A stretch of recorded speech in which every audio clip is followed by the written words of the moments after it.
Welcome back to the all-new, all-different number one comics podcast, episode number 38. That's right, Bob. We are 38 episodes old. Happy 38th episode. That's one. You got 37 more to go. Oh, man. I can't believe it.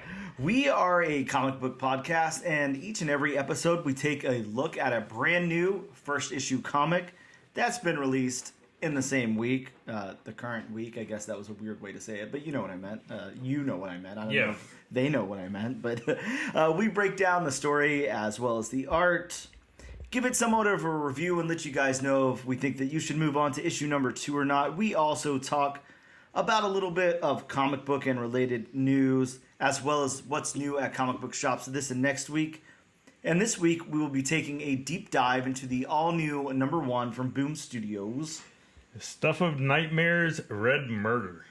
That's right. Stuff of Nightmares is back. This is I think what they're doing is kind of like an anthology type of thing in the universe. So is it all one-shots, or do they do like, this one's number 1, the next one's going to be number 2? Yeah, basically they're one-shots, okay. Which I know isn't typically the format of this podcast, but I'm looking at this one a little bit different because, yeah, there's more coming out, you know, even if it's not in the same exact series. I mean, right. Yeah, it's we'll talk about it. We'll get there. But I mean, it does seem like it.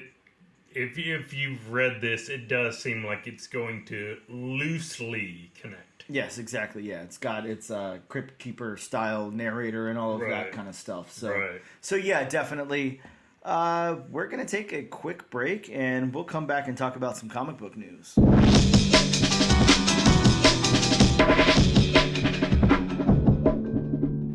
And we are back with the all-new, all-different number 1 comics podcast, episode number 38. By the way, I'm Dan, and that's Bob. Say hello, Bob. Hello, Bob. It's better late than never is what they say, right? I feel better now. Yeah. I feel better. A giant weight has been lifted off of your shoulders.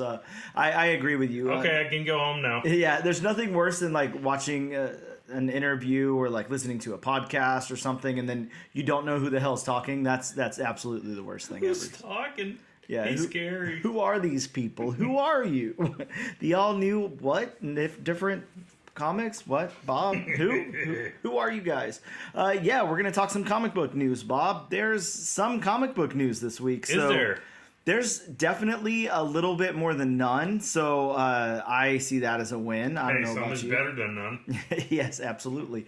Let's talk about some news from Mad Cave. Mad Cave is set to release new Dick Tracy comic books beginning in March of next year. There's an obscure one. Yeah, that's a little different. I don't know. Look, there's a creative team announced and stuff like that, but I don't even feel the need to really go into that. Let's just riff on what that means. Mad Cave releasing new Dick Tracy next year. Thoughts? Okay, now we were talking about this yesterday. Uh-huh.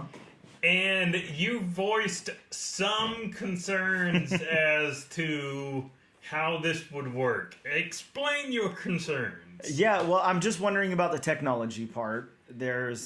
I guess what I'm hoping is that time is not addressed. That would be the best thing, in my opinion, for the book. Like I said, maybe they'll do Captain America. He was frozen for 70 years. Yeah, I just don't... I think what I don't want out of this is something like Dick Tracy coming into the 2020s and having to address that all the time, and it's like the butt of a joke or something. Right. Because obviously, you know, Dick Tracy works in the time period that it's in.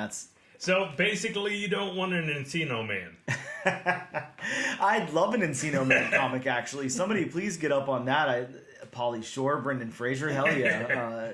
All day, please. Actually, Bob, I think we could script that ourselves. So probably. Yeah, no problem there. Actually, now that I think about it, wasn't Encino Man kind of set up for like a sequel at the end? Like, wasn't there like an Encino woman towards the end? It was, yes. Yeah.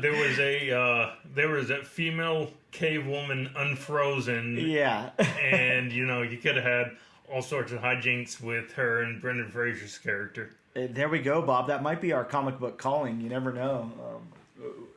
we write out the sequel to Encino Man. And surprisingly, Sean Astin was in the movie. Yeah, that's true. Yeah, Sean Astin. I forgot about him. Wow. Wow, deep cut there. But yeah, Mad Cave, Dick Tracy, I don't know. Those are my thoughts. I'm hoping that they just ignore either time super ambiguous or it's set when it was originally set. I just don't want them addressing all of the things that come along with it being set in modern times. I don't want them talking about Apple Watches and cell phones and stuff and all the current technology, because that would make it too, like, Dick Tracy was like campy and weird, and I mean basically it was based on the villains. No one cared that much about Dick Tracy. Oh, you can speak into your watch? So can I. Yeah, exactly. Yeah, so I don't know. We'll see how this goes. It sounds fun though. I don't know about you. I really loved that Dick Tracy movie when I was a little kid. Yeah. I mean, you look back on it now, you're like, man, that was campy and corny. Oh yeah. But I mean, back then, as a kid, when you were watching it, it's like, this is cool. Yeah, it was so much fun. It was like taking all the best parts of like Batman or something, which is the Rogues Gallery, and then like amplifying that to like 100, because everyone is just based on like, whatever, like their name reflects what they are. Like, and I mean, if you look at it, it was it was an ensemble cast. Oh yeah, definitely. Huge casting there. Yeah, but I'm kind of stoked for this. I have to say. So my expectation is, it's not high, but this could be very cool. We'll have to see how it goes. I'm not too sure. Next up in the news, though, Bob, I know you're very excited. The writer's strike is over. Yes, please. A round of applause. It's about time. Yeah, after, I don't know, almost half a year. I think it was about 5-ish months or something. The writer's strike. Just wait another 3 years. Well, yeah, it'll happen again. We know that studios are very greedy. The negotiations are going to earn writers about $233 million more per year than the previous agreement. Good for them. Yeah, so that's really good. And that being said, obviously a lot of people were. So here's what I found out today, actually, just by reading a little bit from some different writers and stuff. Mm-hmm. Obviously, the writers were still let me not use the word working. They weren't working, but they were still crafting. Right. During this strike. So right. A lot of them took this as an opportunity to write something, to write multiple things, whatever. And they just weren't able to like shop it around and present it to anybody or anything. So, I mean, hell, we might be getting a lot of content out of this strike, actually. And that kind of brings up the next little bit of news. Obviously, Marvel is now requesting pitches for an X-Men movie. Yes. Which we've been waiting for so long, and we figured that was kind of happening in the shadows or whatever. Right. But now we know for a fact Marvel has kind of put out that call, and they're saying, "Hey, writers, we want to see what you guys got." So my question to you, Bob, is what have you written, and when are you sending it in? Unfortunately, I haven't. I don't want to toot my own horn, but hopefully my script would be better than their take on the Dark Phoenix saga. Oh man! Oh god! Well, both takes on the Dark Phoenix saga. They didn't get either one right. I'll be the one Dark Phoenix defender. I did like that movie, but yeah, I hear what you're saying. Which one? The second one. Oh, okay. Yeah. The first class Dark Phoenix. Yes, exactly. Okay. Yeah, I didn't think it was bad, but I know I'm the minority there. But yeah, it's really interesting to think of X-Men script being out there, people writing an X-Men script, because we've had so many X-Men movies so far. Like, what can they do different?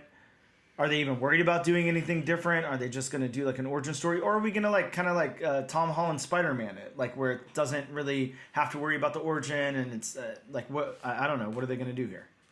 I'm hoping they don't do another origin, because, I mean, especially with an IP as old as the X-Men, yeah, people know their origin. I completely agree. People know what mutants are. Sure. Well, I mean, I think that all of us for a long time have had that problem where we're thinking mutants have to be a big deal because they haven't been brought up before in the MCU. Right. So something has to happen there, something different. But I'm assuming in the upcoming weeks and months and all of that, we're going to be getting a lot of X-Men news. So And now I want some casting news. yeah, sure. Definitely some casting news would be great. Let's move on to our next little piece of news here, and I will say I meant to segue that a little better because I wanted to sound very pretentious by saying that Marvel is now requesting pitches for an X-Men film. Pretentious does not suit you. Well, it suits this little bit of news because speaking of film, Martin Scorsese just can't shut the. I'm gonna put like a big beep in there so it sounds like I said the F word about superhero movies. It has 4 letters and 2 of them are hockey sticks. That's all you need to know. Yeah, sure, okay. Martin Scorsese just can't shut up about superhero movies. He was doing a GQ interview about his newest pretentious movie starring some actors that he uses in every single movie. And Leo? yeah, absolutely. The 80-year-old filmmaker said that IP franchises are dangerous to film culture, and generations are now going to think that these are the only movies, and filmmakers need to fight back. So if that's not an 80-year-old man yelling at the clouds, I don't know what the hell is. Okay, Martin. I'm going to call you Martin for argument's sake. Sure. Because hopefully you won't listen to this. Hopefully you do. But don't get me wrong. I like your movies. Can't say I love them. But not every movie has to be, a slow burn, dialogue-driven, story-driven kind of movie. Mm-hmm. I mean, the MCU has shown that there is room for the. I mean, just look at some of the top grossing movies of all time. Yep. Mm-hmm. I mean, IP quote IP projects. Mm-hmm. I mean, the general public has shown that at least in one particular time period, maybe not this time period, but those IP films, did good numbers, and the majority of people around the world watch them. So your kind of movies do not need to be the only movies out there. Well, that's what I'm getting at with this pretentiousness about film snobbery and all of that. I give it a rest. It's so boring and lame to say that only my thing is a film and other things Right. are not. Like, Right. It's very, very pretentious to say something like that. These are movies. Is the MCU or somebody coming out and saying like, Right. These are the finest works of art and they should be like and they're not saying that. They're putting out movies that they think people will enjoy. I mean, like, do you see like Kevin Feige or Taika Waititi, poo-pooing over Martin Scorsese film? no, absolutely not. Of course not. Why would you? That's what he wants to do. That's what he wants to put out into the world. And if people choose, to watch that, to give it awards, whatever, then that's their business. That's fine. Right, and honestly, besides maybe Scorsese and maybe a handful of other directors, Mm-hmm. you don't hear, at least publicly, a lot of directors coming out and say, "Oh, these films are harmful to cinema." Yeah, and that just brings me to that point of the discussion. What are we seeing as harmful about this? Why would it matter if people, generations to come think that these are the only movies that exist or whatever? Like, I don't understand what that does. Every time, a new movie comes out, every time a new genre takes over what's popular in theaters and all of that, I mean, you risk the chance of people only remembering that thing. So Right. so why now, just because superhero movies are very popular, why are we not talking about westerns from before, sci-fi and, I mean, that's the thing with Scorsese making these comments. Mm-hmm. He's literally talking about one segment of movies. Yes. Superhero movies. And That's the only segment he's talking about. that's it. Yeah, that's the only thing. He just wants to attack it. He just hates them. And And whatever, have your own opinion. That's fine. I have my opinion. I'm tired of the apologist for Martin Scorsese. Everybody always has to lead with, I respect him or I like his movies. I don't like a single Martin Scorsese movie. I don't like those kinds of movies. I think they're bad. So basically, would he think the same thing about James Bond? I'd love that's an IP. Exactly. It's I'd been love to going hear on it. since the 60s. Yeah, that's absolutely an IP franchise. Look, the only difference here, and especially sneaking something in like IP franchise, because that's like kind of a dangerous term if you want to play ball, I guess. Because yes, his movies are not franchises. I'll give them that. They don't have enough longevity to be a franchise. Anything. I mean, I don't think anybody really wants to hear more about the world of Goodfellas or anything. I certainly don't. No. But Goodfellas is his movie, right? I don't know. I could be wrong, but so. Whatever his movies are, Taxi Driver or something. But either way, I would say that again, IP being now I can't think of the term. Intellectual property. There we go. I couldn't get that first word because I'm not very intellectual. But but yes.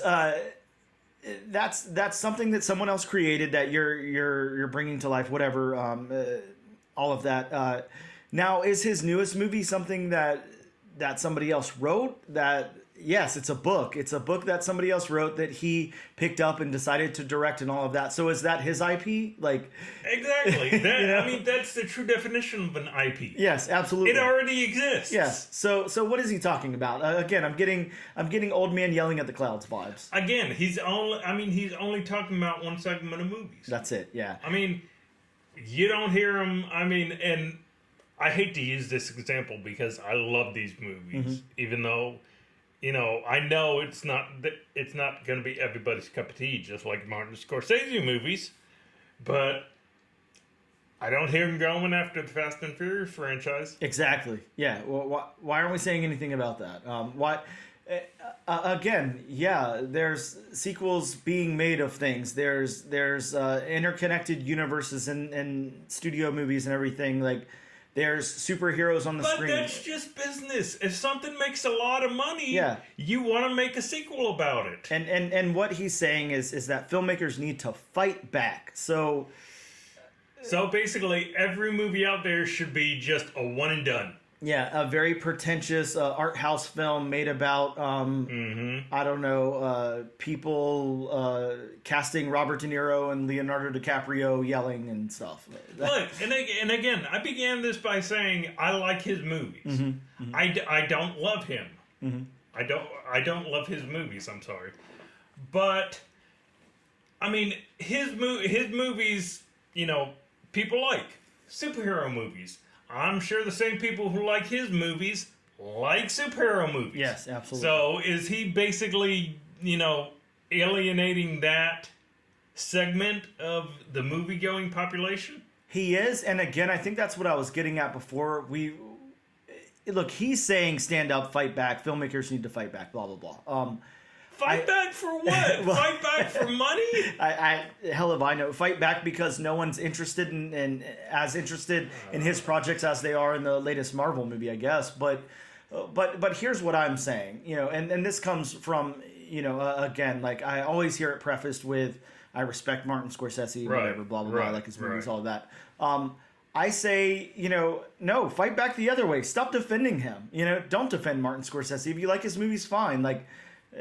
Then like his movies, but that doesn't give him the right to come out and shit on everybody else's art, on the stuff that, they're doing the same thing that he's doing. They're taking something, they're writing, they're scripting, they're hiring large crews of people to film, direct. Project. Exactly. Whether you're passionate about it or not, means absolutely nothing. Then stand aside and let people do what they do. The last little thing I'm going to say about that, because again, this I don't want to get too amped up on it, but the last thing I want to say about it is he included Christopher Nolan in this and said, that we need other filmmakers like Christopher Nolan, to stand up and fight against this. Christopher Nolan is known for what? What popular franchise did Christopher Nolan do? That I'm thinking of a trilogy that did really, really well in the superhero genre. I can't think of the name of it, but yeah, definitely did some superhero stuff there. Really well known for that too. So, yeah, fight back, I guess. Do what you got to do. You do you, Martin. Yeah. And speaking of film, Bob, I should have texted you or something beforehand, so you could have watched this trailer because I don't know if you did. But did you happen to see the Toxic Avenger Red Band trailer? I did not. You haven't? I did not. I didn't even know there was a trailer out. Yeah, there's a trailer out. You know what, Bob? You know what we're gonna do? We're gonna make a special, I don't know, occasion.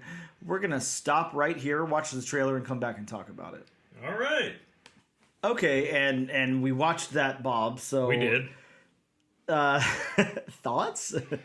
Well, my first thought is they made a trailer without really giving anything away.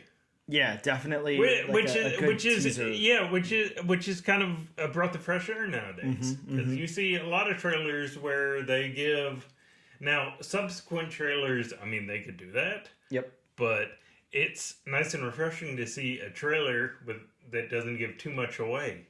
Yeah, it definitely doesn't give too much away. Now we see that we're gonna get that trauma-inspired camp, low quality. Yeah, we're gonna get a whole lot of camp and a whole lot of gore. Yeah, and that's to be expected here. I think that if we didn't, it would be very odd.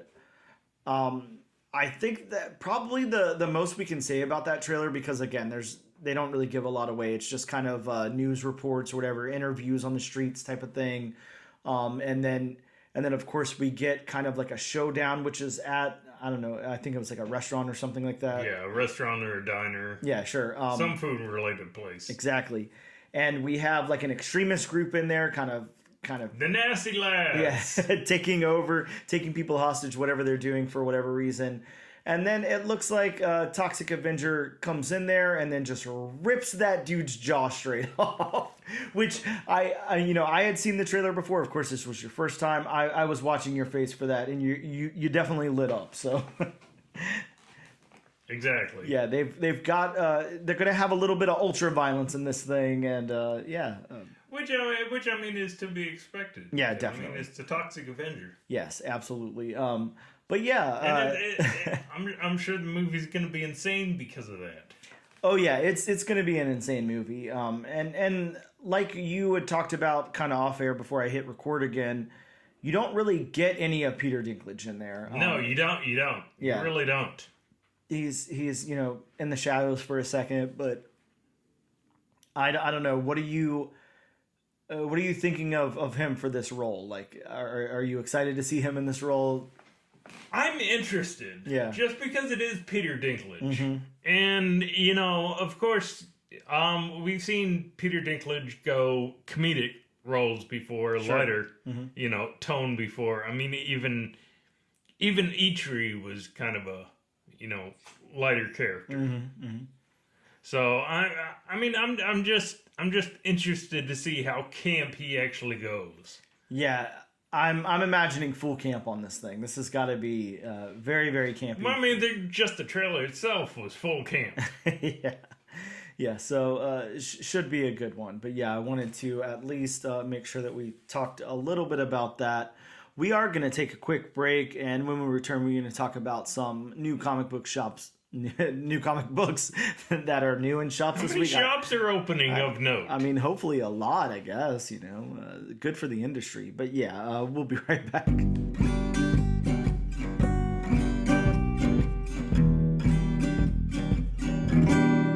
And we are back with episode number 38 of the all new, all different number one comics podcast. We are going to talk about some new comic books that hit shelves this very week in comic book shops. Bob, from Marvel Comics, we got our Avengers Annual number 1. This is the finale to the Contest of Chaos crossover. That's what I'm supposed to call it.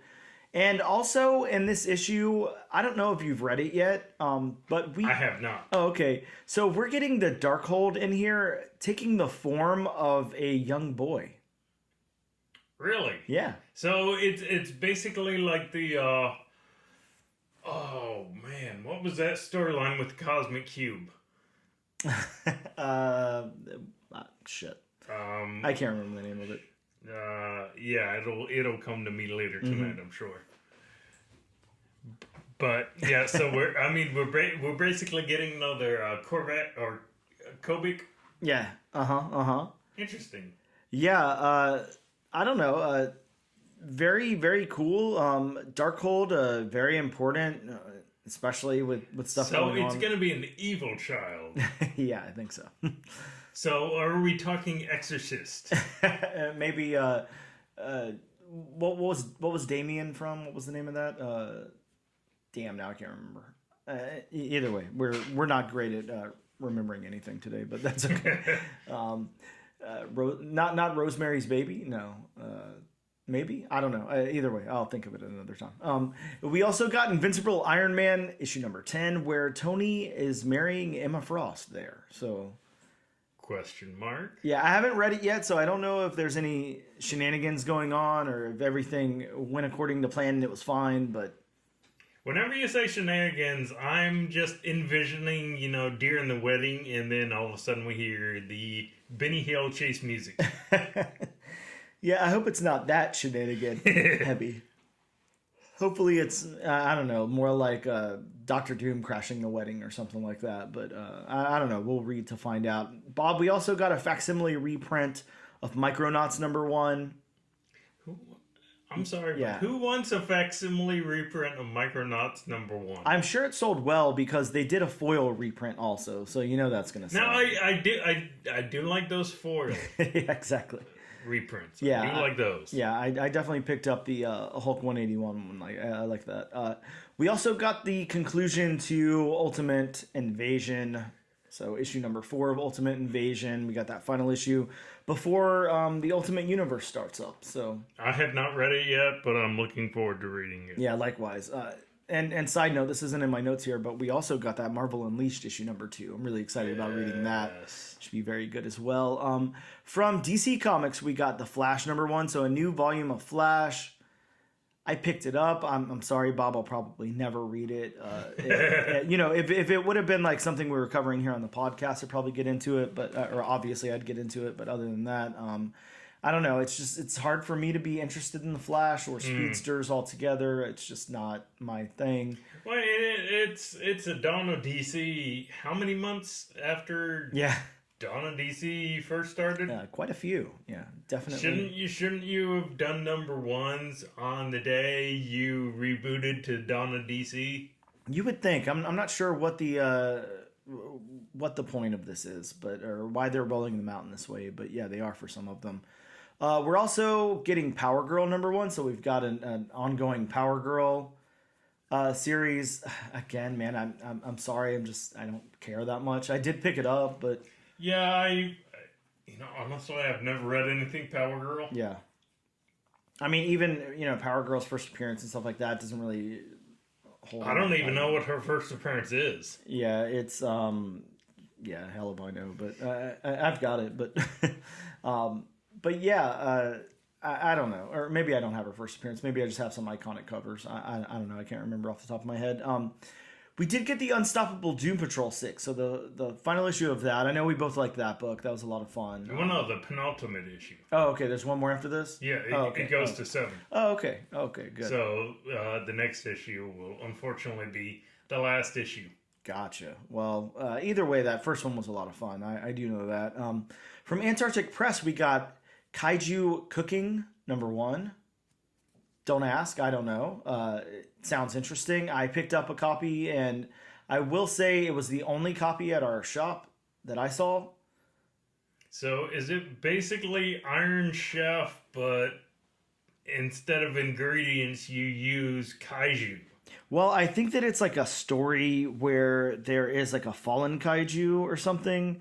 And let's see. Let me read the solicit here because, this is going to leave a lot of questions if I don't. Yes. When a giant hero leaves a defeated kaiju corpse nearby, a young restaurateur fears her shop will go out of business before it even opens, but then realizes what may be the ultimate menu dropped right on our doorstep. So it basically is Iron Chef, except you use kaiju. yeah, this is a really fun concept. Actually, I'm really kind of into this. It's gross, but I mean, that's not going to have any repercussions. Eating kaiju or anything. yeah, I can just imagine. And they're calling this a one shot. There's no way. Like, come on, you gotta expand this. I could definitely see an entire story coming. Yeah, absolutely. Well, at least a limited series coming out of this. Yeah, hopefully they do something with it because that's really cool.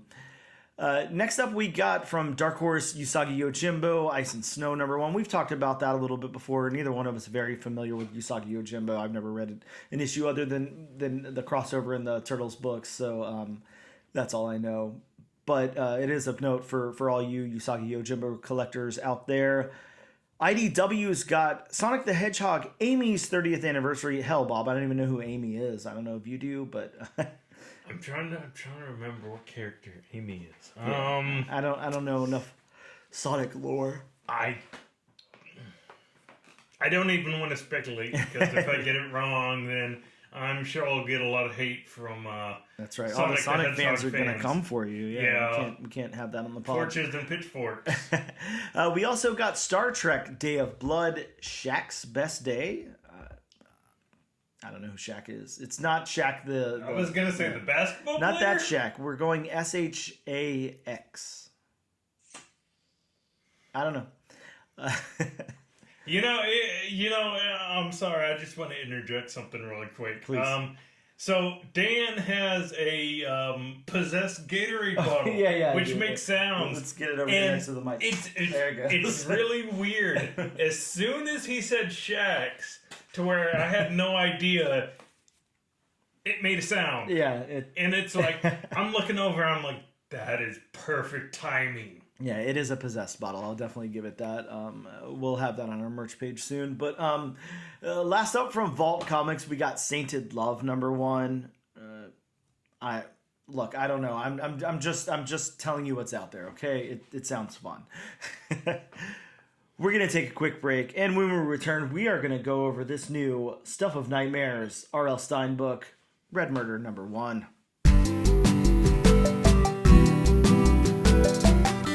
And we are back to talk about Boom Studios' new #1, or one shot if we want to call it that, because that's pretty much what it is.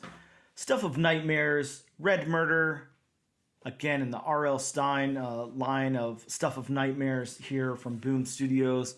Let's talk about the synopsis really quick from Boom Studios. It reads, comic creator Alex Oksana has been out of the spotlight for decades, and he'll wish he remained in obscurity soon enough. Red Murder was the smash hit title of the early 2000s and will come back from the past in more ways than one during the 20th anniversary celebration of the title. A real axe murderer eerily parallel the hatchet-wielding killer in the comic, starts chopping down equally real victims. Prolific author and legendary terror R.L. Stine is joined by artist Adam Gorham for a nightmarish, self-contained chapter of the best-selling Stuff of Nightmares that readers old and new would kill for. So that's the synopsis there from Boom. Let's talk about the creators, and then I'll get into my my synopsis of the book. Of course, R.L. Stine, ladies and gentlemen. If we're unfamiliar with R.L. Stine, shame on you. Pick up a book. Yeah, that's all I can say. No, maybe some people are, I don't know, way older than us, way younger than us. This definitely hits like our generation. Yeah. R.L. Stine buying those Scholastic Goosebumps books at school and then Fear Street later on and everything. Yeah, you're looking at my Goosebumps collection down there. Yeah, absolutely. R.L. Stine, huge in the horror community, but like, the kid-friendly horror community. Goosebumps, really big stuff from our childhood. But let's talk comics for a second. We'll go exclusively comics for R.L. Stine. Back in 1986 for Eclipse Comics, R.L. Stine did Fear Book. Then in 1987, the year Bob was born, he did Dead Time Stories. And a little more recently, back in 2017 for Marvel Comics. Actually, my favorite character, R.L. Stine, wrote a Man-Thing miniseries, a 4-part Man-Thing mini that was very, very interesting. I can't say it was good, but it was it was a very interesting take. And I think I've said this before, maybe privately to you or whatever, but I do really appreciate R.L. Stine's take on Man-Thing, because what R.L. Stine did with Man-Thing was go in and took a big swing. Mm-hmm. And he decided, I'm going to do something different. I'm going to do something slightly meta. I'm going to, he didn't just go in and write a Man-Thing story that had already been done before, that, Steve Gerber or somebody else had already done. So I really respect R.L. Stine for that. I'm not going to lie, it didn't quite land. It was a swing. I'm not going to call it a miss, but it was kind of mediocre. But I really respect the guy for what he did with it. And I don't know if that means anything to anybody, but, to me, I would much rather see somebody take a swing than do something that's safe on a character like Man-Thing. And hey, if it doesn't work, it doesn't work. But at least he tried, so I'll give him that. And then a little more recently, some free comic book day stuff and Halloween Fest comic stuff. Just Beyond, Monstrosity and the Horror at Happy Ending, and then very recently here for Boom Studios, Stuff of Nightmares. So Stuff of Nightmares, a 4-part mini from last year, from 2022, and it's kind of like EC meets Fear Street a little bit. It's interesting. It's very interesting. That's all I can say. Very interesting stuff, but cool. Kind of like this comic. Cool stuff out there. And I think R.L. Stine's going to be doing more stuff in comics. It really kind of fits his vibe, in my opinion. You can't continue to pump out Fear Street and Goosebumps now, really, in this time, other than for nostalgic purposes for people like us or whatever. So how long can you capitalize on something like that would be, kind of the real question there. And obviously not forever. So, I don't know. Either way, really cool stuff. I want to talk about the other creator, but I don't have them up right now. So I gotta waste some time for a second. And I don't know, Bob, say something interesting. Well, let's talk something interesting. Yeah, exactly. So Adam Gorham, is a comic book illustrator, and he has worked on quite a few things. He did Adventures of Archer and Armstrong for Valiant, did Adventure Time over at Boom, did All New Firefly over at Boom, Angel, did stuff on Archie, Assassin's Creed, Bleed Them Dry, Black Terror, Black Panther, Blossom 666, a lot of stuff for Valiant, Captain Canuck, Breakout, Crossover, just a whole bunch of really cool stuff. Lots of work. Really, really cool creator there. Did some Archie horror stuff too, like Jughead the Hunger and everything. So that is credited to him there. I'm gonna go into my synopsis really quick. It's a little long-winded, of course, but the book is a little oversized also, so you'll have to excuse me for that. My synopsis reads: Stuff of Nightmares Red Murder opens with a comic within a comic called Red Murder, which tells the origin of Dale and how he becomes the Red Murderer when a lab accident goes wrong. And Dale now has an insatiable thirst for blood. We then meet our storyteller / crypt keeper type named the Nightmare Keeper as he introduces the story. And as the story proper begins, we meet Alex, who is the comic book illustrator who created Red Murder. And we're shown how insanely popular the comic and fandom of Red Murder are, with cosplay and conventions, podcasts, and everything else. During a podcast interview, Alex gets upset due to the interviewer bringing up the fact that Alex has made no money off the popularity of Red Murder, and Alex then trashes the studio and leaves. We then see murders take place in real life by someone dressed as Red Murderer at the convention. Alex explains to his wife or girlfriend or partner or something, I'm not exactly sure if they said who that was, that he didn't actually create the character and that it was based on his brother, who the lab accident actually happened to. Alex finally sets up for his brother to come clean and turn himself in the next day, But then he begins murdering a bunch more people at the convention. The Red Murderer is then revealed to be Alex in the end, and then we see the Nightmare Keeper one last time as he teases the next book in the series, which is entitled Sleigh Ride, that's releasing this Christmas. So that's our synopsis of the book there. Let's talk about it. Let's break this thing down. How about the story, the beats, the narrative, dialogue, all of that? So, Bob, what did you think about the beats here? Because I'm going to go off and say it's a little... Again, I felt this was a little long. Mm-hmm. It felt a little too long, in my opinion. I get that it's a one-shot in this universe, so he had, a story to tell and needed to tell it from beginning to end, but a lot of it seemed kind of pointless to me. We're going back and forth a lot, showing a lot of stuff happening at the convention and everything, kind of fleshing out that convention, which is good in my opinion, but we also got a lot of back and forth and a lot of misdirects, and I feel like a little bit too much misdirect. Kind of suffered from that. Yeah, I kind of agree with you on there. I mean, I know what it was going for, but yeah, it just seemed like a little too misdirection heavy.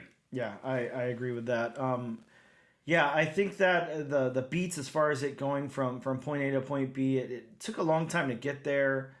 I like the comic within the comic thing, showing the origin there and everything. But yeah, for it to be based on this fictionalized brother or whatever, and coming out with that, I don't even understand what the purpose of that was. Why not? Why even say that? Was it like another personality for Alex or what? I'm not too sure. I don't know exactly. Yeah, they kind of left that very ambiguous. Yeah, it was odd. Definitely odd storytelling there. So how about the narrative then? How about the narrative of this whole thing? Again, the narrative is a little janky. And I mean, you got to kind of break it down into two different narratives. You get the Nightmare Keeper, aka the Crypt Keeper narrative. Mm-hmm. Then you get, what happened in the accident, that narrative. Yep. And then it, finally goes into Alex's narrative. Yeah, and I think Alex's narrative, if I can focus on that one for a second, it's kind of Alex is suffering, because I'm guessing, it doesn't really talk about anything before this, but I'm guessing, Alex is obviously upset because he's not, rich like he should be off of this project. Obviously, everybody's really into it. It's really popular. There's conventions for it and all of that. Honestly, and not to cut you off. No, please. But you know what Alex's story kind of reminded me of? Mm-hmm. I can't remember the title of the movie, but it had Johnny Depp as a writer. And John Turturro was an imaginary... author that he stole his ideas from. Yeah, it's like something garden or something. The Secret Window. The Secret Window. Yes, I remember. There you go. Yeah. Exactly. That reminds me of the character of Alex. Yeah, it's interesting because it's basically saying, his brother doesn't exist, but, maybe in his head he does. I'm not too sure. It was left a little too open to interpretation there, But yeah, if we just want to focus on Alex for a second, Alex's story here, the story is that Alex is kind of, upset, disgruntled, whatever, that he's not, a millionaire based off this character, which, he should be, sure. I'm not understanding, has he been murdering people the whole time dressed as Red Murderer? Did it just start happening right now? Right. I felt like that kind of should have been addressed. Is this a brand new thing? He has this insatiable thirst for blood, and he created the character in the early 2000s. So, has he been picking people off this whole time, or? And just nobody's noticed. Yeah, I'm just not too sure what's going on. It felt like maybe instead of opening with all of that, maybe we could have opened with unexplained murders taking place or whatever. I'm not too sure, but it felt like something was missing there. I guess is all I can say. Right, and he's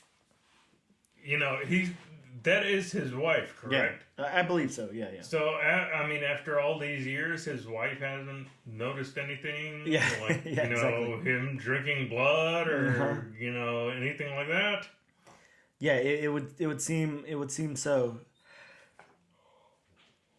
I don't know. So It's just. I don't want to say there are plot holes in this book, but and I mean, unfortunately, with it being a one shot, I mean, those quote plot holes aren't going to be addressed. yeah, exactly. Yeah, we'll never probably go back to this in any way at all. So then the dialogue, the dialogue worked for me. I didn't The see any problem dialogue with it. was fine. Yeah, the dialogue was okay. There was not really any problems there. I always appreciate like a creepy like narrator in these like horror anthology type of books. I will say early on, and I know it's supposed to be meta to where it's supposed to be a comic book. This is a comic book, telling a comic book story, but that character of his boss Stutz. I don't know. His dialogue just seemed a little. I don't want to say cheesy. Yeah. But it just. I don't know. For me, it didn't work. Yeah, there was definitely some odd stuff here. Yeah, the comic within the comic was odd. Which I mean, I'll admit. I mean, this book reminded me of a 90s, early 2000s slasher film. yeah, pretty much did. Which that's what they're going for. Good for them. What about the world building? How did you feel about the world building here? I mean, the world building you did. I mean, we didn't really get too many locations. I mean, we got HorrorCon. We got the interview room. I mean, we got the group meetup. Yep.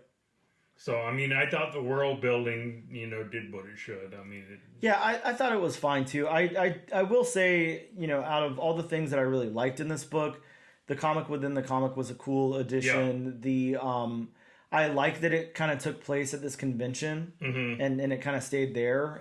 That was pretty cool. But yeah, there's different. I don't know. I feel like there's a lot of lost opportunity here. There's a lot of different ways it could have gone. I felt the world building was okay enough. So how about the art then? The art, again, Adam Gorham. Let's talk about the character designs. How did you feel Adam executed those? And especially the Red Murder outfit, I so got Kick-Ass vibes. Yeah, it's like really like kind of just put together. Yeah, that just homemade kind of outfit. Yep. Yeah, I definitely. I don't know if you got the same thing. Yeah, definitely. But I saw the outfit and I'm like, boy, that looks familiar. yeah. I will say this. I think that the art is good here. It fits the tone of the book well. Definitely the characters, the character art is good. I think it almost at certain points looks a little unfinished sometimes, or not fully realized, I guess. But I do like it. I think that it is good. Maybe it was kind of a rush job or something, but I do feel like this artist is like very, very capable of character design. Definitely looks like it. I like how he kind of individualizes everybody too, because a lot of these characters could kind of just look the same, but he individualizes them with there's a lot of details like on their hair and stuff like that, different haircuts, different hairlines and stuff that they have, facial hair and things like that. So yeah, I feel like he's pretty good at that. What about the backgrounds? There's a lot of lack thereof, honestly. There is. I can't exactly say this is the best background work that I've seen, but yeah, I mean, for the kind of book it is, I think it works. Yeah. Oh yeah, it definitely works. I mean, if it were any other kind of book like last week when we reviewed Wonder Woman, if the backgrounds were this rough and this unfinished, it wouldn't have worked. Yeah. But being that this is supposed to be a slasher book, I think it works. Yeah, we need to focus on those characters and then the blood and all of that. Right, So yeah, right. it definitely works here. Not too big on the background details. The locations, then, we kind of already talked about. There's not a whole lot of them. Just I don't know. A lot of times I don't even really know where we are. It's not really labeled in any way or anything like that. But I feel like everything that's pointed out works fine. Like the studio room for the podcasting, the convention, the locations that take place in the comic within the comic, and then the Nightmare Keeper's like little lair and everything. I feel like all of those work just fine. Mm-hmm. And then lastly here, the colors. Again, I don't know if we have a separate colorist on this book or not. No. I'm not sure if they're credited. I'm sure it is. It doesn't look like the artist is the colorist here, but we'll find out that information now. Colored by Francesco Segala, with assistance by Gloria Martinelli. Oh, okay. Wow. Okay. So yeah. So there's two colorists. Maybe a different colors for the comic within the comic, or the Nightmare Keepers. Right, which kind of makes sense, because as you're reading this book, it does look like there's two different, at least, colors. Because I mean, you got like sepia monotone colors, but like for the Nightmare Keeper, you have these more muted, like blues and such.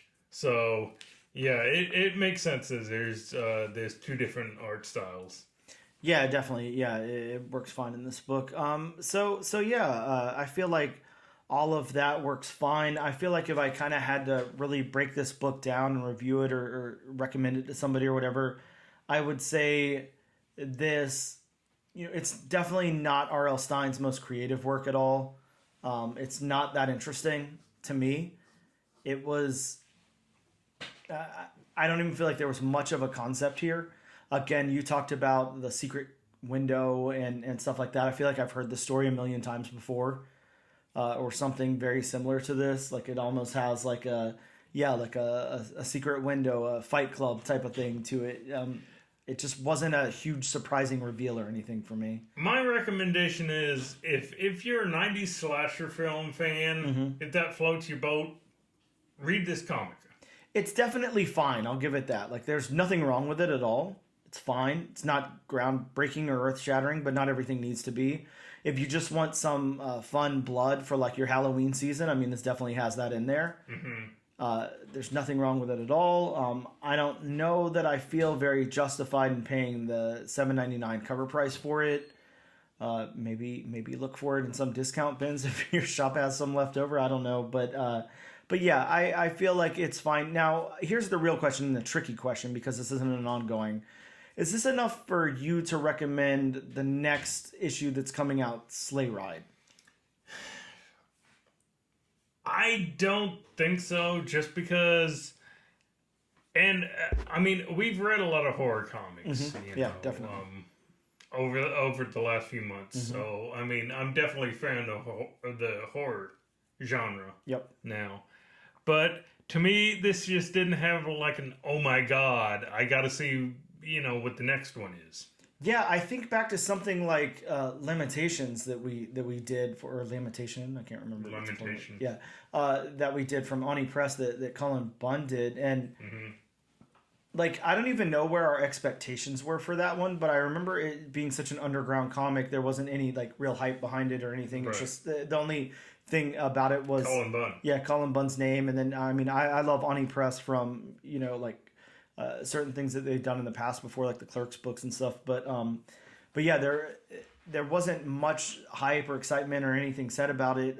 But we cracked open that first issue and we're just like, damn, this is a cool story. This is a unique story, and they're telling something and like this weird world and everything. Or one of our personal favorite, Where Monsters Lie. Yeah, exactly. I mean, Where it Monsters was Lie. kind of like, you get done with the first issue, damn, I gotta wait a month for the next issue. Yeah, exactly.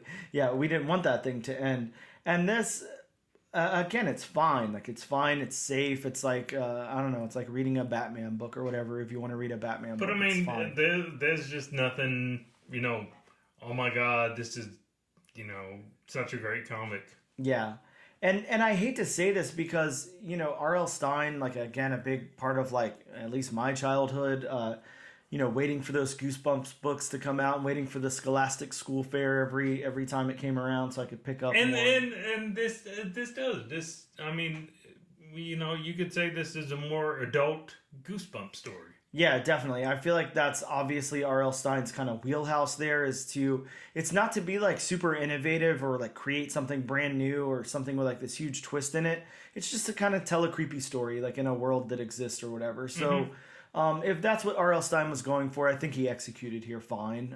I don't see any problem with it. And there were some fun little things in there like the comic within the comic and the paying homage to like the Crypt Keeper type of thing. So it's a fine read. I don't have a lot bad to say about it. I don't have a lot good to say about it. It's just it's fine. Yeah, I got done reading this book and I'm like, okay, this was pretty good. Yep, I agree. Now I will be picking up the Sleigh Ride one shot that comes out in December, just because I obviously I love campy stuff like that. The horror Christmas time stuff is kind of fun to me, so I'll pick it up and check it Well, out. and yeah, I may be picking up that issue too because you know uh, just for the simple fact that I recently I'd say a few months ago I watched that movie Violent Night Okay.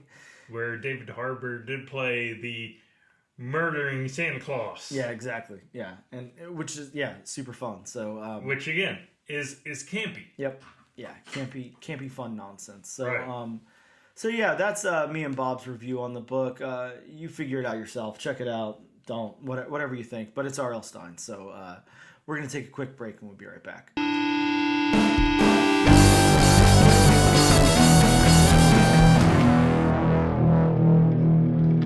Hello and welcome back to the all new, all different number one comics podcast. We have a very, very special guest interview with us today. We, of course, have Corinna Bechko on, who is a comic book writer who's been nominated for Eisner and Hugo Awards, as well as a New York Times bestseller, and an ex-zookeeper with a zoology degree, and a general badass who's also a fossil preparator. So you're like just a super badass person, if you don't mind me saying. Just got your hands in all kind of buckets there, but really, really cool stuff. Hey, Corinna, welcome on. Thank you so much for taking the time out of your day to talk to us.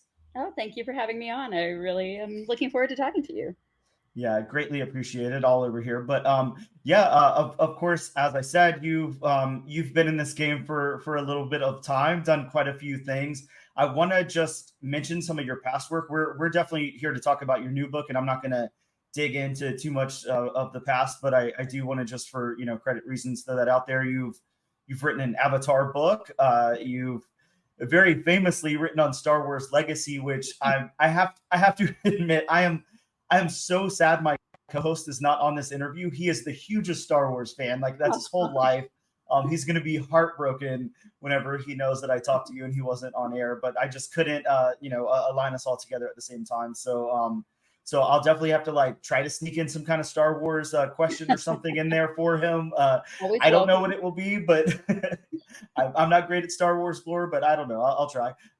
Also, you have written for the television show The Expanse, or I'm sorry, you've written a comic book adaptation of The Expanse. You've done Aliens, Vampirella, Angel, and then some less franchisey stuff, Invisible Kingdom, Savage Hulk, Green Lantern. So kind of all over the place there. You're dipping into sci-fi, into franchises, into Star Wars, into creator-owned stuff, into Savage Hulk and Green Lantern. Man, that's quite an accomplishment. A lot of people, kind of find their footing in one area or something that they really like to tell stories in, and it seems like you're a chameleon there. You can kind of just go into whatever and make a really, really good story out of it. I've read a lot of these things. Again, I'm not the thank you. I'm not the biggest. I don't have a lot of Star Wars knowledge, so to say that I've read Legacy and understood it would be a lie. But Alien Vampirella crossover, really, really cool. Love that as well. So I loved working yeah, on that. That really was awesome actually stuff. one of my favorite uh, Yeah, that had crossover to be things I've ever awesome. done. It was so much fun. And yeah, how did that even come about? Were you contacted? Did you have like a story put together for that yourself? No, actually, my editor wanted to do, he just really thought that would be a great crossover and made a lot of sense and had me Mhm. pitch a couple of different ideas like, oh, what do you think would work? And that's the one they chose. And I just was like, at first I was like, what now? But actually, Mhm. Alien is one of my favorite, like top three favorite movies of all time. So I was Yeah. like, I'll make this work. I'll make it work. And he went for it. So I was very lucky. Yeah, a really cool, unique story. Again, like some really cool stuff in there. But yeah, I don't want to harp too much on your past stuff. Some really really awesome stuff, some really big accomplishments, some award nominated stuff and everything. Let's talk about your new project. I'm really so excited about this. This is The Space Between. This is coming out from Boom Studios on November 1st, I think. Yes, Right? that's right. Yeah. No. Okay. It Cool. seems it's sneaking up on me. It's such a I long know it's time coming to right develop, up. Yeah. and all of a sudden it's out in the world and like what happened?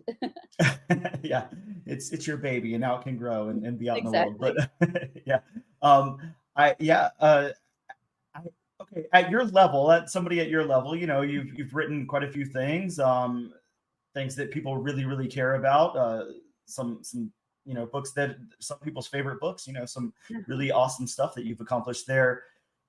Do you have to pitch anything to Boom? Did you just kind of email them or walk in and say, "Hey, I'm here and I have a story, so let's get going"? Oh, I wish it was that easy. Yeah, I definitely pitched this. I had an editor there who he's actually moved on now, but so this kind of went through several different people, but it had been an idea and I talked to him about it a little bit and we developed it a little bit and then it kind of went to somebody else and it had to go through the marketing department to see if, oh, is there an audience? And eventually they're like, yeah, we think there's some people that might enjoy this. And when I very first had the idea for this, generation ships were something nobody would touch because there had just been what is that one? Passengers, the one that everybody hates, the film, and nobody wanted to deal with generation ships for a couple of years after that. But I guess it's been long enough now, and this is a very different story from that. So Mhm. they did eventually hook me up with an editor who's just incredible, and then after that I ended up also working with, way back when I started in comics, I co-wrote some Planet of the Apes books, Yeah. Mhm. and my editor on that has now become a group editor and is oversees tons of projects at Boom. So it was really cool to have her in on these meetings and be like, oh, it's, we can reminisce about apes, but here's a brand new thing. And of course, that's in a sort of poly sci-fi space, if you will, where it's politics, but it's science fiction. And my new book is also that. So it's sort of a nice homecoming at Boom for me.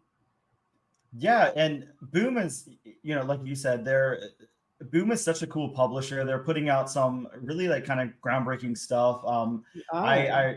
Yeah, I mean, you look at stuff like Something Is Killing the Children. I mean, there's just really really cool stuff out there at Boom Studios, and some really really good creators who taken projects like in the past it would have landed somewhere maybe Dark Horse or Image or something like Mhm. that. Now there's this whole new avenue that Boom is able to put out and really get out there in the comic book shops and working really closely with creators to get like high incentive covers out there and everything too. So there's a lot of a reason to go pick up a Boom book. But yeah, it's got to be awesome working with Boom. I love that publisher. They're doing such really cool stuff. And then okay, help me with this. You say that it's the generation spaceship. I for some reason in my notes I'm typing generational, but I guess I that's mean, that kind of works too. close There enough, are, right? But yeah, generational spaceship, sure. But yeah. yeah, that's such a cool concept, and especially at this time, this place and time that we're in, it's almost like I don't want to say it's something that we're looking at happening like probably in our lifetime, but it's right down the pipe. Like at some point that's going to happen. It's most likely going to be a reality. at some point, people are going to have to leave this planet if the human race still exists at a certain point in time or whatever, and the planet's uninhabitable or whatever. So it's a really cool concept to be working with there, and kind of explore. And then on top of that, you're stacking like the social class element to it, which is I that's some of my favorite storytelling right there. I love whenever we get into different social classes and how they interact and how they treat one another and how those relationships are formed and everything. And that's like the thesis of this comic, kind of. It seems like you're really going into those relationships and the different classes and everything, social classes interacting there on the ship. It's a really unique way to tell the story. And how did it come about for you to tell the story this way? Yeah, it's interesting. I've always been really interested in generation ships, and even when we were working on Invisible Republic, which is about a Mhm. different planet and Yep. things that have happened there, I figured probably the original way people got there were generation ships, and Hmm. we talked about that some. But then, as time went on, I thought, I bet there's some really interesting stories to tell on those ships because it's a closed system. The Yep. people that are the first generation chose to be there. After that, you don't choose to be there. You Yeah. don't want to necessarily be there. And but what do you do? Of course, not everybody chooses to be born into wherever they're born into here. Hmm.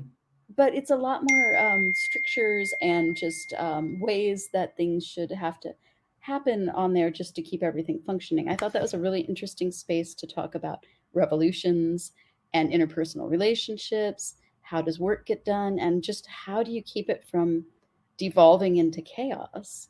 So the idea formed, over multiple generations, you would have multiple revolutions. And I read a lot of research about how these things would actually happen in, like, if you actually planned a generation ship, you'd almost have to plan in space for revolutions and for changes in thinking and for new paradigms in how people dealt with problems. And if you didn't do that, it would probably fail within 2 generations.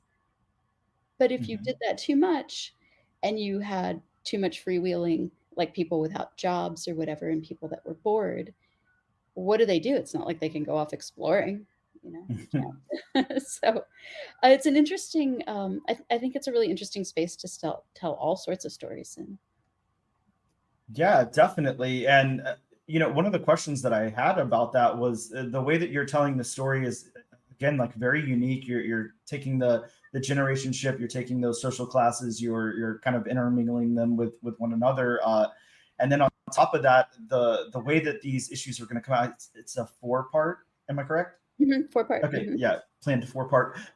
So each one of these issues that comes out is going to tell a different kind of tale from a different generation, of people on this generation ship, which is just, I can't imagine anybody but you telling the story this way. Oh, thank you. Very Yeah, it's kind. like anybody else would have done, like, their Titanic or Romeo and Juliet with it or whatever, would follow this, singular couple or whatever. But you have decided, no, let's go through, the generations here and tell different stories of how they interact and what happens and everything. And that's just, again, like a really cool, unique concept, something that I'm really, really looking forward to. It's just a different way to tell the story here, and not to say that anything like this has been done to the point where it's going to be stale, anyways, because it's a pretty fresh topic. But on top of that, you're just making it a very unique experience for the reader. So, did you find that more challenging to write it that way? Is it? Yeah, it actually. Once I got into it, I was like, "Oh no, what have I done?" Because Yeah, you opened a door. oh man, every time if you're writing, I do a lot of, like you mentioned, franchise work, like Mhm. Avatar or whatever. But that world, Cameron built that world, and you're Yep. using characters. Even if you have new characters, you kind of know everything else about how they're reacting and what the world is like.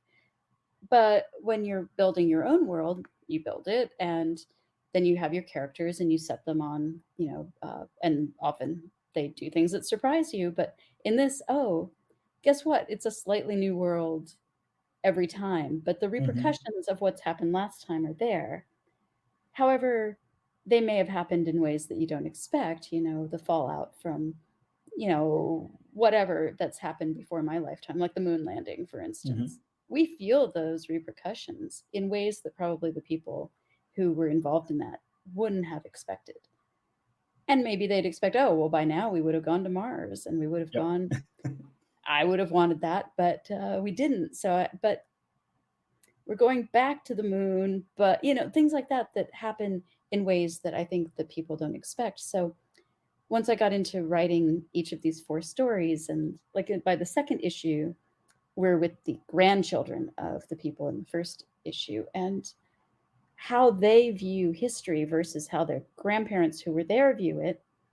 And neither of them is wrong because the kids are seeing the fallout and it's very real to them. But the grandparents are like, yeah, but that's not quite what happened. And then you get into this whole thing of, does it matter what exactly happened, or do the ways that it worked out in the end matter more? And does it matter who the real hero was? And does it matter intent? And sometimes it really matters. But how people choose to deal with that, I think, is what's interesting.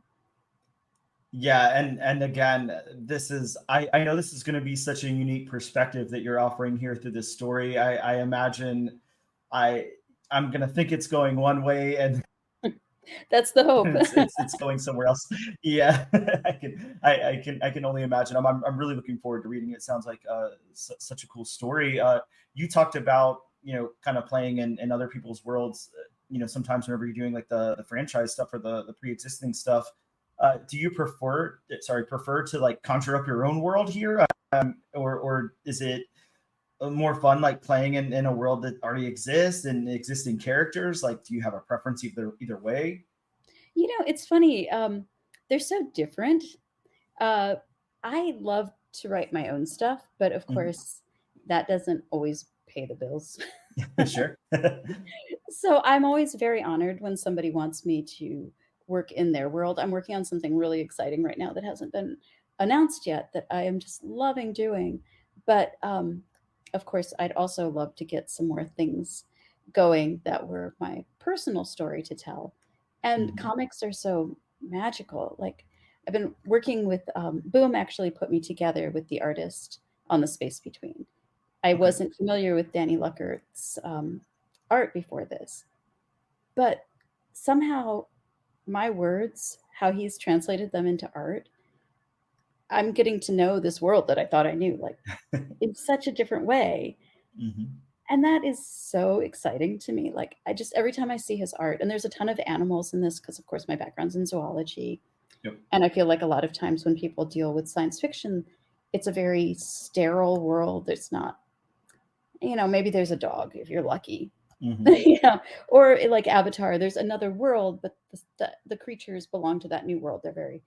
They're there to be exotic, Mhm. and I felt like he really gets like the expressions on the animals and the way that even the cats are actually characters, just even if they're in one frame.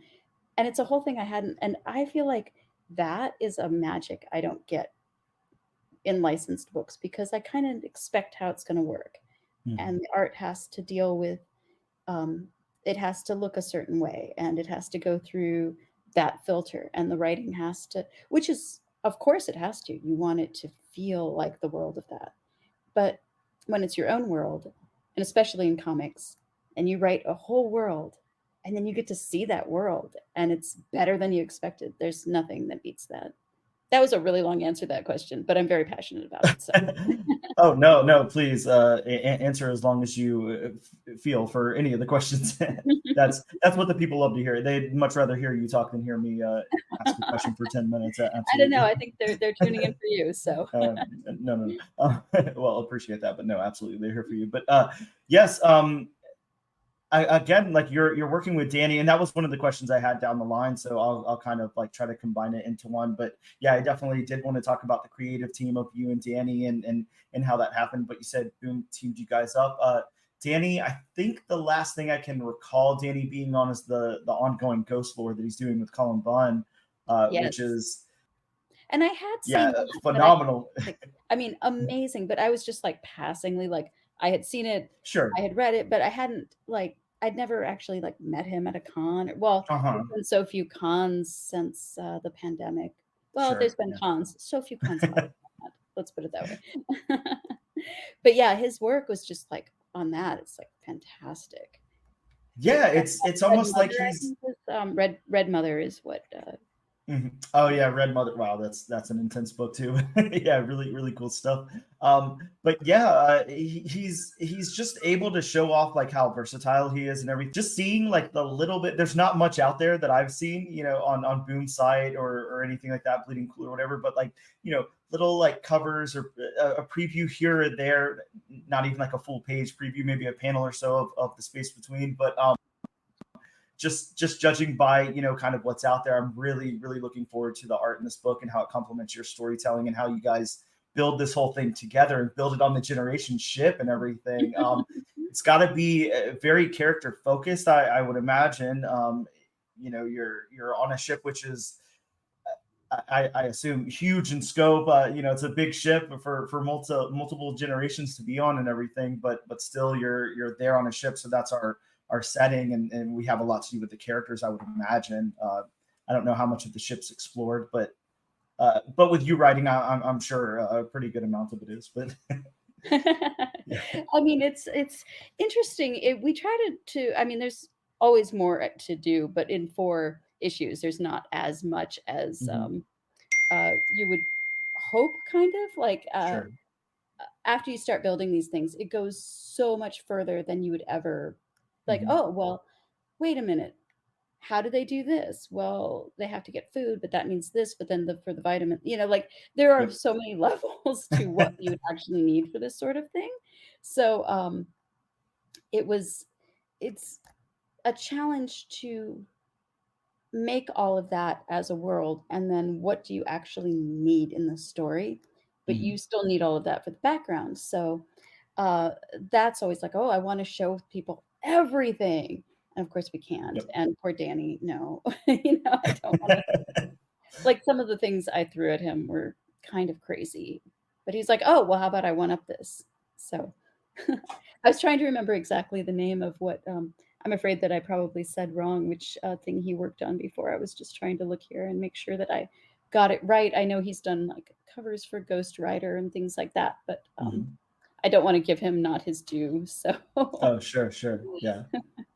Yeah, I mean, either way, everybody listening, I mean, you're familiar with Dan. Yeah, oh, wow, outstanding. they're so like you just have to pick them up. It's amazing. Mhm. They look almost tactile.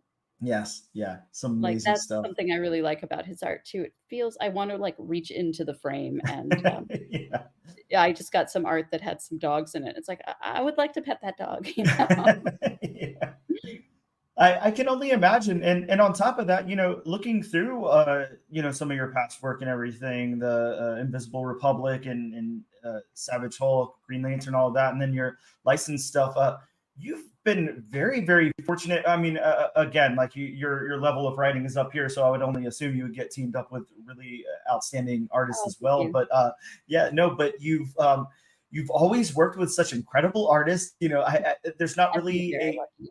yeah, I mean, there's not really a project I can think of where not only is the art really, really good and complements the storytelling and everything, but you guys just connect on this level, so wonderfully. Because a lot of times, unfortunately, we'll go through the podcast and we'll review a first book or whatever, and sometimes we're like, hey, the story was outstanding, the art was good, but it didn't complement it, or vice versa or whatever. And of course, art is subjective, so I'm never gonna say like an artist is bad really, but to say, I don't think that the writing and the narrative and then the illustration work together. I feel comfortable saying that sometimes, but again, it doesn't even seem like anything you've really had to suffer from, which is really cool. I've been really so lucky. Like, I've always worked with, really terrific people, Mhm. and, a lot of it too, I think, is, just if you end up working on things that you really love and are passionate about, often you'll get paired with people who also feel that way, and Yes. Mhm. I feel like that helps a lot. Like, I've not ever there's been a couple of projects where I've been approached and they've been like, "Oh, would you want to do this?" And it hasn't happened very often, but occasionally if I feel like I don't have a good feeling for the character or for the world, I will pass on something just because I feel Mhm. like fans of that deserve better. And I think that that helps a lot to be upfront about that. And then that way you'll get paired with people who feel similarly. And that really helps. Yeah, and again, like you've had such cool illustrators work with you throughout all of this, which is really awesome. Something that I want to ask that's a little, I don't know if it's off topic. I don't know, but it has to do with the book, of course. But now for me, like space is terrifying. Space travel is terrifying. How do you feel? What are your thoughts on that kind of thing? Are you intrigued by it? If someone asked you, would you gladly jump on a generation ship, given the opportunity? Actually, I think you're completely correct. And, there's a reason NASA says space is hard. Hmm. And what that actually means is space wants to kill you, Yeah. just Oh full yeah. stop. Space wants to kill you. Humans are not designed to live in space. And Mhm. anything you do in space is just 1 second away from horrible disaster. Yeah. And I would probably say no unless there was no other choice. Like I wouldn't want I'm very much in love with the earth and the biosphere and the life here. So I don't think I would want to leave that forever. If there Hmm. was a way to do space tourism and I could go see Europa, yeah, sure. But I wouldn't want to leave forever because there's a lot of cool stuff on the earth and Hmm. I really enjoy just everything here that has to do with life and how it evolves. And I work with fossils in my day job. And, Hmm. there's no fossils on a ship. I'd be very unhappy with that. Yeah, you wouldn't have that go-to that you could really, that brings you a lot of joy that you'd be able to work with day in and Exactly. day out. Um, Again, really cool. We mentioned that at the top of the interview here. You get to deal with fossils all the time. Again, that's a. I mean, you brought it up, so I feel okay. Sidetracking for just a second, but that I assume comes from somewhere with your zoology degree and all of that. You've got some some experience in some of that stuff. How did are you able to translate any of that like over to your writing? Like, do you ever bring any of that in? Yeah, I really do try to bring at least some feeling of grounded. Like I really like science. I like Mhm, space science. I like biological sciences. And I just like that way of knowing. Like it's interesting because you can be wrong. And mhm. I love it that you can be wrong. And um, that I try to bring into that feeling, like that we're trying. I feel like that's such a human endeavor. Like we're trying hard and we might fail, but we're Mhm. going to try. And that's what a lot of us doing science is. And getting into the fossil stuff, I do have a background in zoology, like I said, but and I've done lots of things with living animals, but I always really wanted to get into paleontology. And my Yeah. earliest memory, I was 3 years old at the Smithsonian Museum and just crying because my parents said I had to go home and we couldn't see any more dinosaurs. So, Oh, so I think some of that feeling, like my feeling about that sort of science is one of awe. Like the natural world is amazing and discovering things is amazing. And I try to put that feeling into a lot of my writing.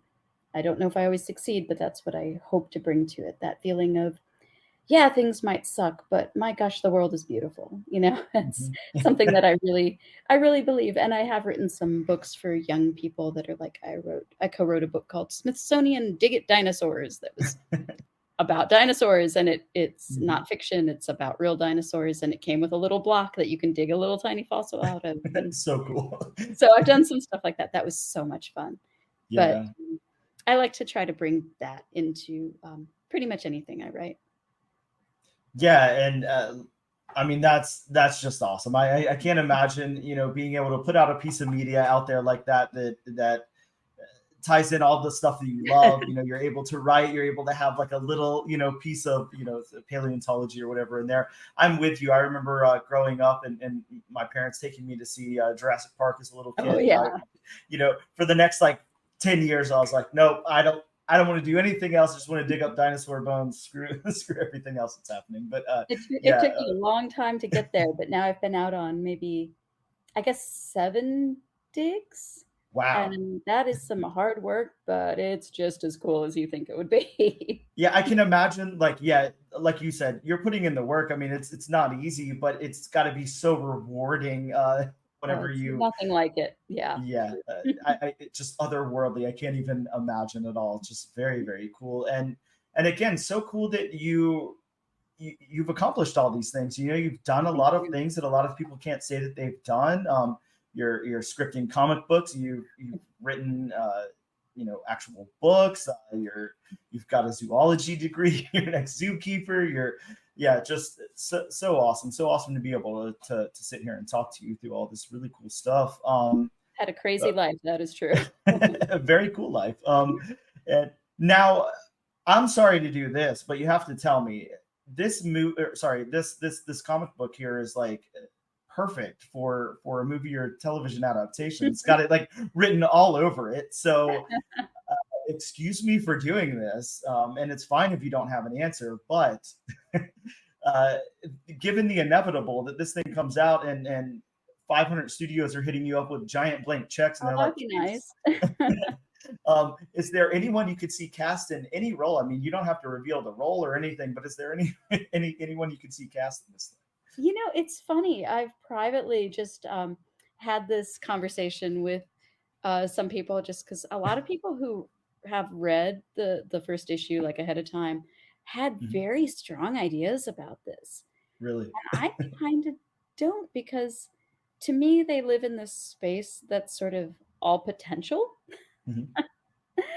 So I'm sorry that I don't have a very good answer, but I feel like probably the person that would be best for one of these roles, like I know that there's some probably like occasionally I will watch something like a Bollywood thing where there's Uh-huh. somebody who crosses over, and like the main character in the first issue, I picture her as being um, very small, probably has ancestry from the Indian subcontinent. I'm like, I bet there's somebody that I have seen in something that has a ton of energy and is just a young and up and coming person that I probably am too ignorant to even know who the greatest people for this role would be, because I just, I work a lot and I have 2 jobs and I never get as much time as I'd like to keep up on stuff. So I bet that the perfect person is standing right there going, "Hi," and I have no idea. So, Hey, I don't blame you. I mean, that's what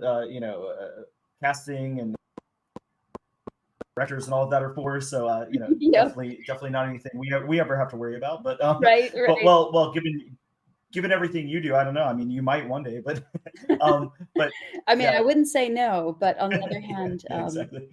I really love writing prose and I love writing comics, and I Mhm. feel like screenplays are such a different animal. And I have Sure. friends that work in television, and uh, gosh, they work so much harder than me. I don't know if I could do it. Yeah, those I can imagine those deadlines. I mean, of course, publishing books and comics also has very strict deadlines and everything that you have to work with as well. But I can imagine that entertainment side of it, where something has to come out at or your part of it has to come out at this specific time, so your sides can go to these people and blah blah blah and everything. Just Yeah, yeah, it seems it crazy, seems like the very hard to deal piece with. of that. Whoa. Mhm. Yeah, crazy stuff. Well, I think the last question I'm going to ask you again. I don't want to take up too much of your time, so I passed the 30-minute mark here, so I want to let you get on with your day. But please, if you can name a comic or storyline or anything that you suggest our listeners go out and pick up or read, or it can be one of yours or somebody else's that you really dig or whatever. Oh gosh, yeah, I should have come prepared with a book to hold up, but I guess since this isn't on Right? camera, it's okay. Yeah, So, exactly. Nobody has to see. um, a thing I just read that I really loved was The Night Eaters, Oh wow. Okay. the Marjorie Liu. Hmm. Gosh, who was the? Now I'm gonna have to. Sana Takeda, is that right? Oh yes. Uh huh. Uh huh. Did I? I hope I remembered that right. Oh my gosh, I loved the art, and I'm trying to pull this out of my head. But Mhm. gosh, that book was I read it right before I went on vacation, and I just thought about it my entire vacation. I was like, Yeah. I cannot wait to read the second volume, and it's very much unlike what I've been talking to you about today, but that's part of why I loved it. Yeah, some cool, unique stuff out there. I have the same problem sometimes. I'll take a week off or whatever, and I've just read a comic. I don't know if you read the Call by Kelly Thompson or not yet, but Oh yeah, I can't get it out of my brain. Like it yes. won't leave. I'm like the whole world and what's going to happen next and everything. It's all I can think about sometimes. And I'm like, this is not good. This is probably bad that I think about this comic book as much as I do. But Oh, but oh my gosh, if any author or creator is like, "Oh, thank you. Yes, please think about it more." yeah, yeah. Some really cool stuff out there. But look, I know that's going to be one of our next interview answers. One of the next people we have on here in the future after the Space Between comes out is going to be talking about this book the same way. So Oh, I sure hope so. yeah, really, really looking forward to this. Well, the last thing I want to say, especially to the audience here, is again, The Space Between #1, published by Boom Studios, going to hit comic book shops November 1st. So please, for the love of God, make sure that you have your orders in pre-FOC and ask your comic book shop to add it to your pool. You're going to want, at the very least, like 2 copies of this thing, one to make sure you don't touch, go get CGC graded, whatever, hit Corinna up if you see her at a con or whatever and get it signed. But yeah, And some of the alternate make sure you covers get are it. one is by David Mack. So, Exactly. oh Yeah. man. Yeah, you got a David Mack cover. So yeah, I mean, I imagine that's gone instantly. But make sure you guys get that on your pool and make sure you order it pre-FOC.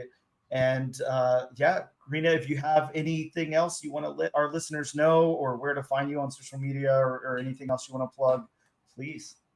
Gosh, social media is so fractured now, but I Yeah, am yeah, at it is. oh man, I am at Corinna Bechko because my name has an odd spelling, so I'm that at every place I am. So Blue Sky, Instagram. Uh, I am kind of got off that bird site that kind of went down, but Yeah, everything you and me else, both. I'm even on Spoutable, so I'm easy to find. Very cool.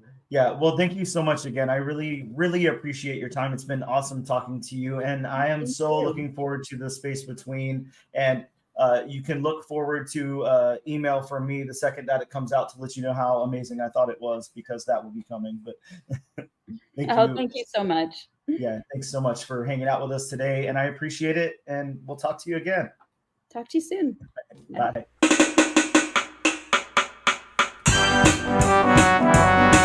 Get off. And we are back with episode number 38 of the all new, all different #1 Comics podcast. Thanks, by the way, for listening to that Corinna Bechko interview. Really, really cool stuff. It was really cool talking to her. And again, I'm very sad I didn't have Bob on that interview to talk Star Wars with her, but next time for sure. Bob, You better have me next time for a Star Wars interview. I know. Let's talk about some books that are releasing next week. Let's do that. October 4th, by the way, 2023, year of the Bob. Yes, and this is the correct list. And as always, you know what time it is. It's disclaimer time with Bob. This is only from one source, so if you'd like a more in-depth list of books coming out next week, please consult elsewhere. From Image, is it just Image? Yeah, I mean, it might be like Skybound imprint, but yeah, it's Image. Image/Skybound. Sure. From Image/Skybound, we have Transformers #1. Wow, we're finally getting Transformers here, published by Image. The premiere issue, and yeah, it's. I mean, I'm stoked. I know you are. Yeah, I'm definitely stoked. Yeah, I'm definitely stoked. From Marvel, we have Black Panther #5. Have fun saying that name. This has the first appearance of a character that I will never be able to say the name of, which is an evil spirit. So, yeah. I'm gonna say Kavuma. Oh, okay. Well, good. I'm glad you said something. Though that's probably wrong. From DC, we have Justice Society of America, Golden Edition #1. Yeah, nobody knows what this is. It's like a one shot. It collects. It's collecting issues 1 through 3 of the hit series. So if you want a collected edition for, I guess only what, $4.99. I mean that's pretty good for 3 issues. Interesting. From DC, we have DC's Ghouls Just Want to Have Fun #1. Yeah, these are always fun, like the little anthologies they put out for the holidays. Right. This is a Halloween one.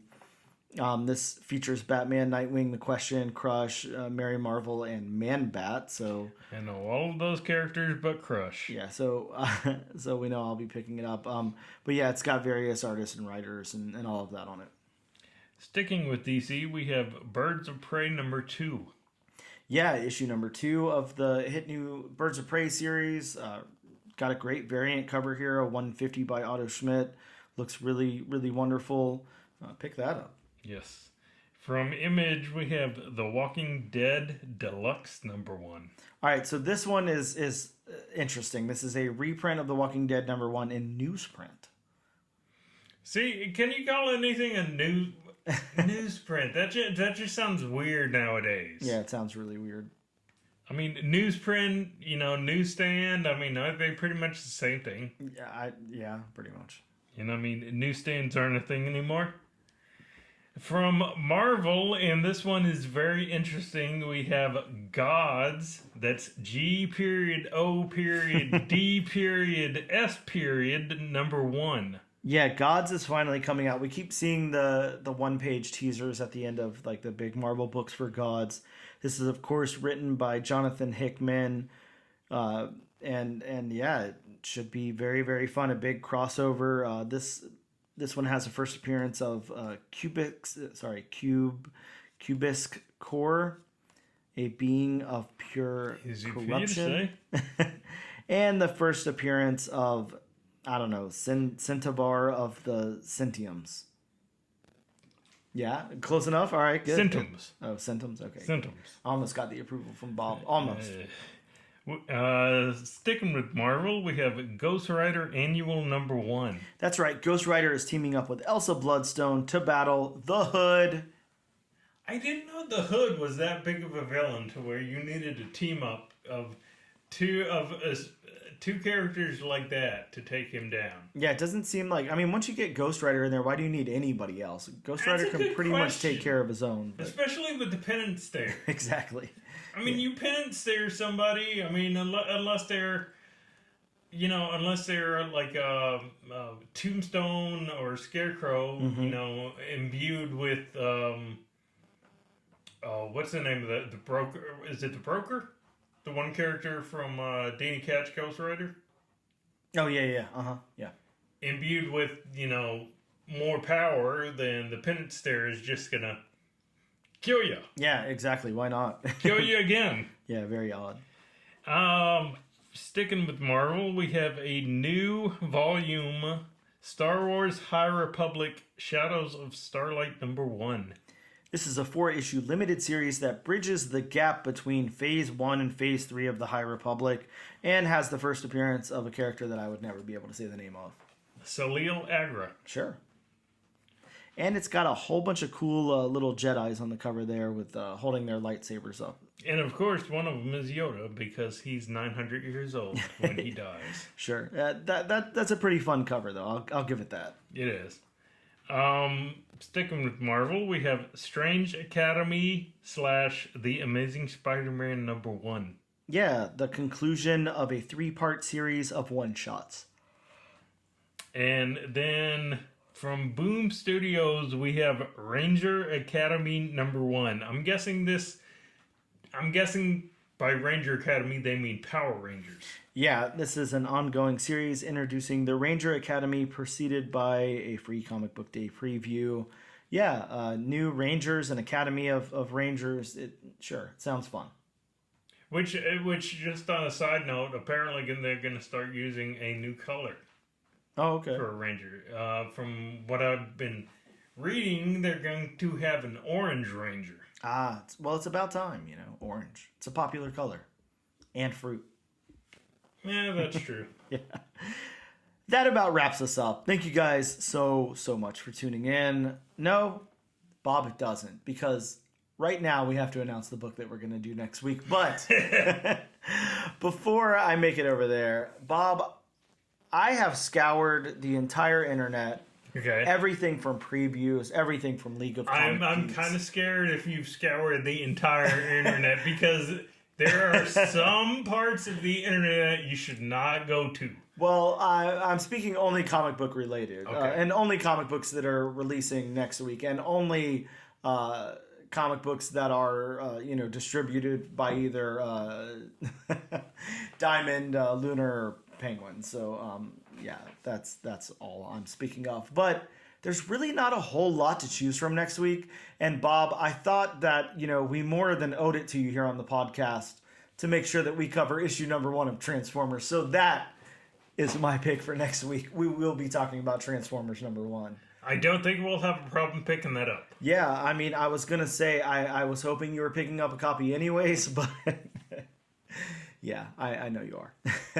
Yes, I'll definitely have to call my local comic shop to say, hey, put one in my poll, because Yeah. I'm sure everybody and their brother is going to want to pick that up. Yeah, let them know. I mean, it's a small title. They probably only ordered 1 or 2 copies to make sure that one gets in your pool. Absolutely. Yeah, Transformers isn't that popular. Yeah, I never heard of it. Something about cars, but that's it, you guys. Thank you so much for tuning in. Of course, check us out on social media at ANAD_1 Comics Podcast, on Instagram, on Twitter or X or whatever it's called today at ANADNO Comic Pod, and on TikTok at ANAD1 Comics Pod. You can also check us out on YouTube under the Comic Book Channel. This and every single week, we love to give away a copy of the book that we covered, which this week being R.L. Stine, Stuff of Nightmares, Red Murder number 1. All you have to do is use the hashtag AllNewAllDifferentNation on social media of your choice to be entered in the giveaway. And once again, we thank you guys so much for tuning in. We will see you next week.